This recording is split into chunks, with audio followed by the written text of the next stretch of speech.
As-tu déjà remarqué à quel point le système vacille lorsque quelqu'un refuse de s'agenouiller devant les diplômes et les certificats? Quand une voix s'élève et dit « J'ai appris seul, sans maître, sans permission », quelque chose se fissure. Parce que l'autodidacte n'est pas seulement un curieux, c'est un saboteur silencieux de l'ordre établi. C'est un corps libre dans un monde fondé sur la dépendance. Le système vit du consensus, de l'approbation, d'individus qui croient qu'ils ne valent quelque chose que lorsque quelqu'un les valide. Mais quand quelqu'un décide d'apprendre par lui-même, le mensonge s'effondre. C'est comme une lumière qui entre par une fissure et révèle que l'édifice n'est pas fait de pierre, mais de peur. Le pouvoir a besoin de citoyens formés à demander la permission de penser. Il t'apprend à douter de ton propre esprit, à croire que sans signature ni diplôme, tu n'as pas droit au savoir. Mais la curiosité n'a pas besoin de permission. C'est l'instinct le plus pur, l'élan divin qui brise les clôtures. L'autodidacte ne demande pas s'il peut, il agit. Et au moment où il agit, il met le système lui-même en danger. Parce qu'il prouve qu'on n'a pas besoin de maître pour être libre. Il faut seulement le courage de rester seul face à la vérité. Leur existence est une fissure dans le contrôle. Ce sont des incendies silencieux qu'on ne peut éteindre parce qu'ils brûlent à l'intérieur, pas à l'extérieur. Tandis que le monde attend l'approbation, les autodidactes construisent, créent, se trompent, recommencent. Ce sont des hérétiques de l'esprit, des dissidents de l'obéissance. Ils n'attendent pas qu'on les déclare prêts. Ils agissent et, ce faisant, rappellent aux autres que la liberté n'a pas besoin de certificat. C'est pourquoi le système les craint. Non pas parce qu'ils sont dangereux, mais parce qu'ils sont libres, et la liberté dans un monde fondé sur le contrôle est la plus grande menace. Le système ne combat pas les autodidactes avec des épées, mais avec le ridicule. Il les appelle improvisés, amateurs, étranges. Il les isole, les ridiculise, les fait passer pour des erreurs. C'est une vieille stratégie, discréditer ceux qui ne se soumettent pas, afin que les autres n'osent pas les suivre. Mais le problème, c'est que l'autodidacte ne vit pas pour être approuvé. Il vit pour comprendre. Il n'apprend pas pour réussir des examens, mais pour percer le mystère. Il n'étudie pas pour plaire à un jury, mais pour révéler la réalité. Et cette différence, petite en apparence, change tout. Tandis que les autres cherchent des notes, lui cherche la vérité. Tandis que les autres répètent des notions, il construit du savoir. Il est imprévisible, indiscipliné, souvent chaotique. Mais c'est précisément là, dans le chaos, qu'il trouve l'étincelle que les autres ne voient pas. L'autodidacte marche hors des sentiers battus, se perd, tombe, se relève. Il ne suit pas le programme, il le réécrit. Et dans ce geste innocent, il détruit des siècles de dogmes. Parce qu'il démontre par la seule force de l'expérience que l'esprit humain se suffit à lui-même. Le pouvoir déteste ce qu'il ne peut pas contrôler. Et il ne peut pas contrôler celui qui apprend seul. C'est pourquoi le système érige des temples de diplômes et des dogmes d'approbation. Il te dit que seule la connaissance certifiée a de la valeur. Mais les autodidactes sont la preuve vivante que c'est faux. Ce sont des programmeurs qui ont créé des entreprises sans université. Des peintres qui ont produit des chefs-d'œuvre sans académie. Des penseurs qui ont révolutionné l'esprit humain sans doctorat. Chacun de leurs succès est un coup porté à l'illusion que le savoir appartient à ses gardiens. C'est curieux. L'isolement qu'on utilise pour les blesser est en réalité leur force. La solitude ne les détruit pas, elle les forge. Tandis que les autres cherchent l'approbation, ils cherchent le silence. Dans ce vide fertile naissent les idées qui changeront le monde. L'autodidacte n'a pas de public, mais il a une vision. Il n'a pas de titre, mais il a faim. Et cette faim est son arme la plus puissante. C'est dans l'obscurité des nuits solitaires qu'il construit sa liberté. C'est là qu'il cesse de mendier et commence à créer. Le paradoxe, c'est que plus tu deviens indépendant, plus on cherchera à te faire taire.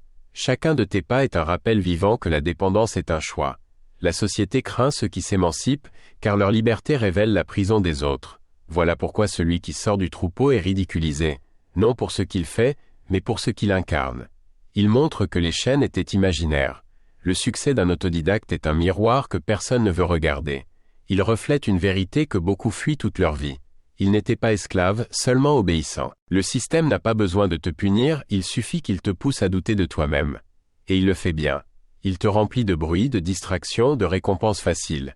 Il te donne des likes, des médailles, des applaudissements numériques. Tout cela pour t'empêcher d'entendre cette voix intérieure qui murmure « Tu peux le faire seul ».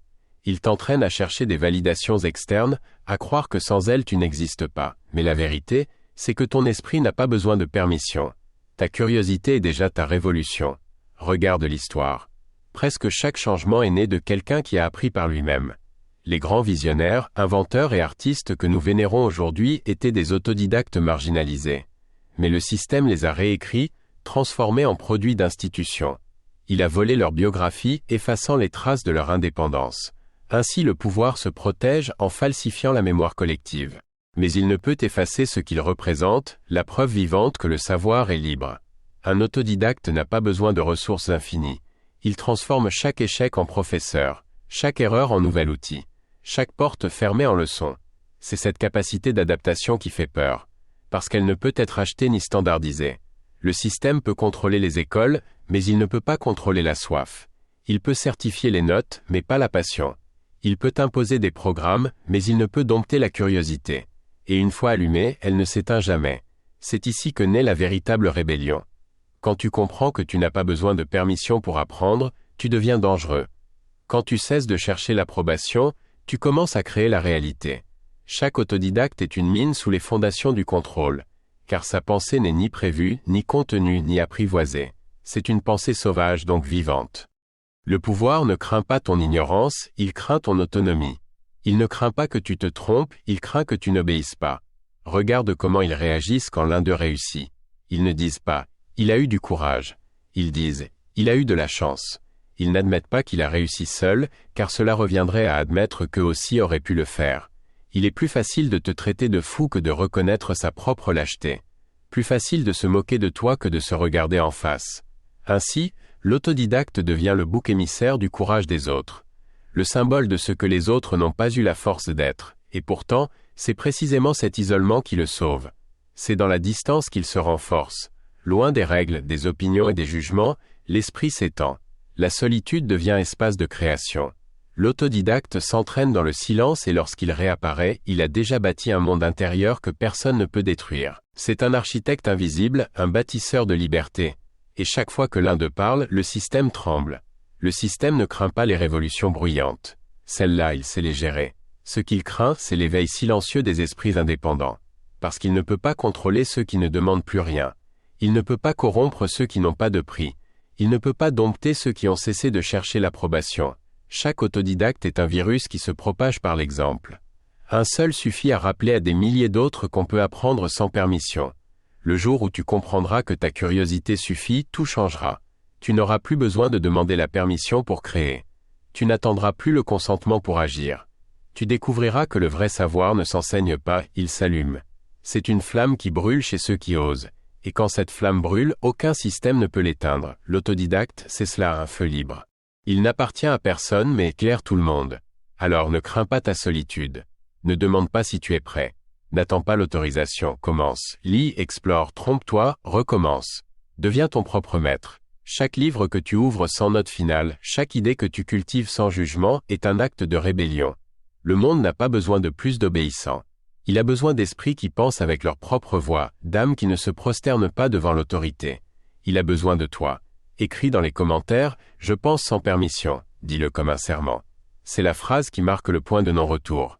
Parce qu'au moment où tu cesses de demander la permission de penser, tu deviens ce que le système ne pourra jamais contrôler, un être humain libre.